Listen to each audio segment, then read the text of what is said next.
MCC परियोजना अब पारित भइसकेको परिप्रेक्ष्यमा त्यसको बिना व्यवधान समय सीमाभित्रै कार्यान्वयन हुनुपर्छ भन्ने हामी ठान्छौँ।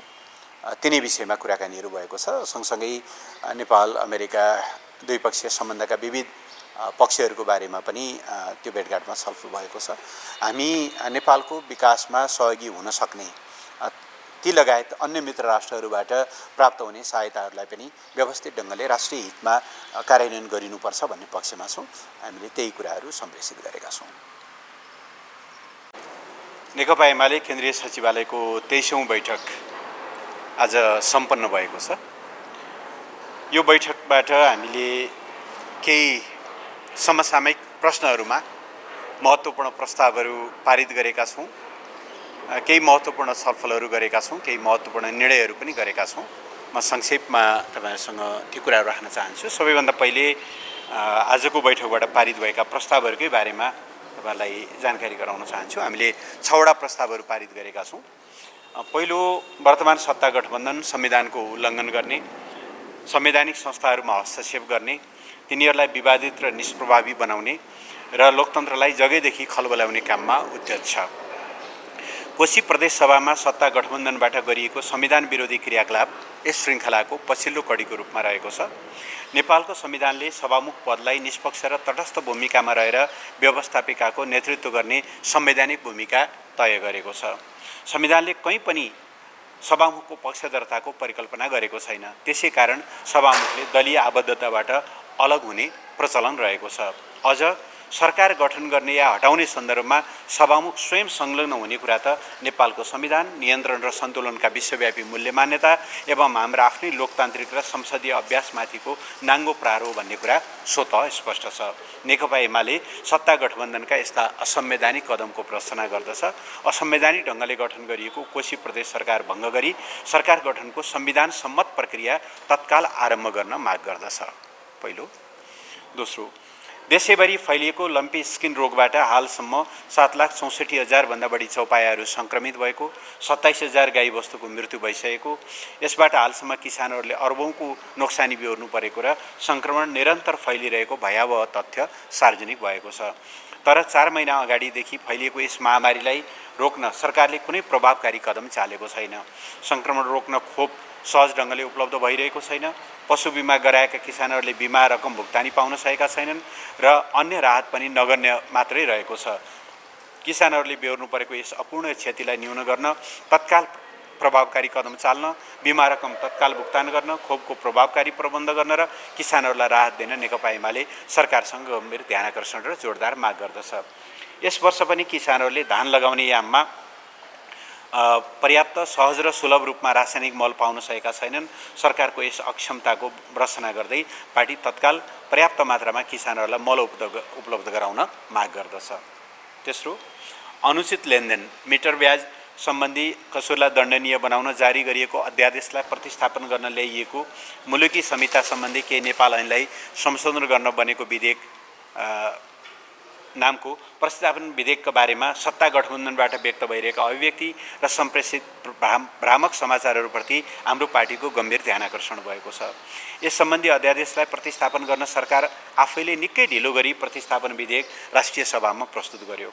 दुवै सदनबाट पारित गरिसक्नुपर्ने समय सीमाको अन्तिम दिन मात्रै उक्त विधेयक प्रतिनिधि सभामा प्रस्तुत गरियो।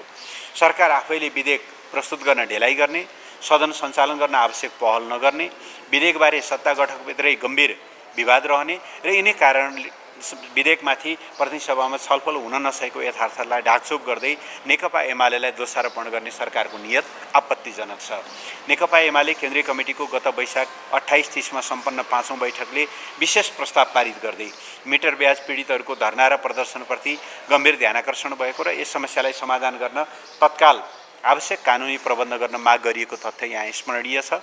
तसर्थ आफूले काँक्रा चोरेर बिहा अरूको गालामा टाँसिदिने सरकारको यस छलकपट र द्वैध भूमिकाको पार्टी भर्त्सना गर्दछ।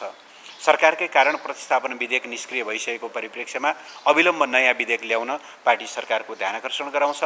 सत्ता सम्प्रेषित भ्रामक र आग्रहपूर्ण प्रचारबाट प्रभावित नहुन सरकारवाला सबैलाई सबैलाई एवं सत्य तथ्य समाचार मात्र सम्प्रेषित गर्नु हुन मिडियाकर्मीहरूलाई आग्रह गर्दछ।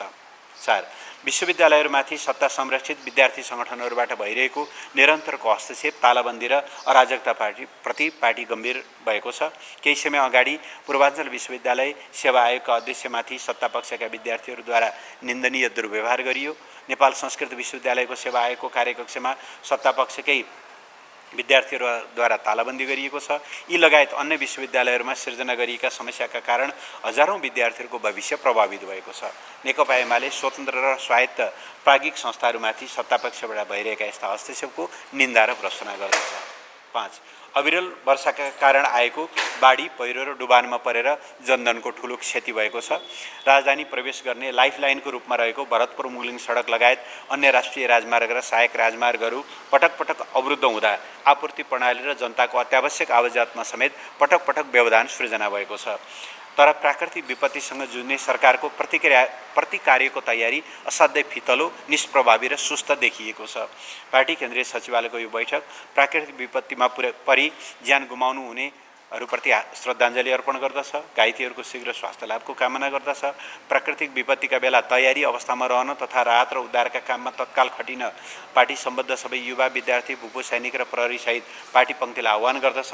यस क्रममा घरबार गुमाएकाहरूलाई तत्काल पुनस्थापित गर्न, राष्ट्रिय राजमार्ग सहित सडक पूर्वाधारको यथाशीघ्र पुनर्निर्माण गर्न र जनजीवनलाई स्वाभाविक अवस्थामा फर्काउन सरकारको ध्यानकर्षण गर्दछ। र अन्तिम, वर्तमान सत्ता गठबन्धन विभिन्न स्वायत्त र गैर राजनीतिक संस्थाहरूमाथि निरन्तर हस्तक्षेप गरिरहेको छ।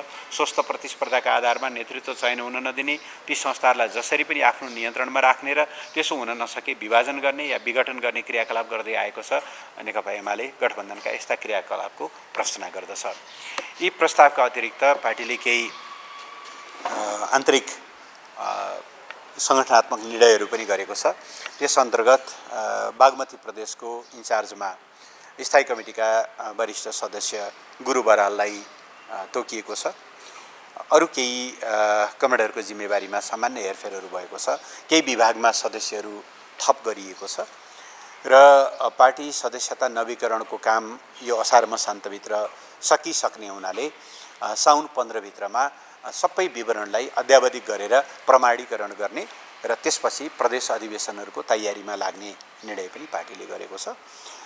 यसका अतिरिक्त पार्टी अध्यक्ष कमरेडले आउने साउन 2 गतेदेखि 6 गतेसम्म कम्बोडियाको भ्रमण गर्ने, त्यहाँको निर्वाचनको पर्यवेक्षण गर्ने र अरू विभिन्न राजनीति भेटघाटमा संलग्न हुने गरी आफ्नो विदेश भ्रमणको तालिका रहेको पनि बैठकलाई जानकारी गराउनु भयो। बैठकले उहाँलाई त्यो भ्रमणको सफलताको कामना पनि गरेको छ।